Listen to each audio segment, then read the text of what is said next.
Welcome to CBS Local Sports. I'm Matt Uris. Big WWE news this week, so we go right to pro wrestling contributor for CBS Local Sports, Chuck Carroll, for the latest on the developments at the top of the organization. Chuck? Yeah, you know, Matt, this is something that nobody saw coming. This kind of came out of left field, but was definitely desperately needed. We have a major shift in the creative direction with Paul Heyman. You know him as the on-screen advocate for Brock Lesnar. He's taking over as executive director of Monday Night Raw. And then on the SmackDown side of things, dialing things back to the Monday Night Wars era, and you're taking Eric Bischoff, who was the leader of World Championship Wrestling, and putting him in charge of SmackDown on Tuesday nights before that shifts to a new night and a new network. Ratings are plummeting, attendance is plummeting, and this is WWE's opportunity now to try to shore things up. Do you think this shakeup will help do just that? I certainly don't think it can hurt. I mean, we're seeing week-over-week drops in ratings. We're seeing year-over-year drops in ratings.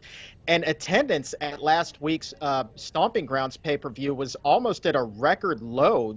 WWE officials were going so far as to hand out thousands of tickets the day of the show just to try to fill that arena. Wow. And so you're talking about changes that are desperately needed. The knock is that right now the creative that we are seeing on Monday and Tuesday nights is very much out of touch with the modern fan, and that's why people have been tuning out in droves. So you're bringing in a guy like Paul Heyman who has his finger on the pulse of pro wrestling. It certainly isn't going to hurt, and we'll see what Eric Bischoff can do as well. What does all this mean for Vince McMahon's creative process moving forward? That, my friend, is the question of all questions. It's a question of, will he actually be able to give up creative control and let Paul and let Eric actually drive the car? Vince McMahon, since the inception of WWF, now WWE, has been the creative leader. He has had historically a very difficult time letting go.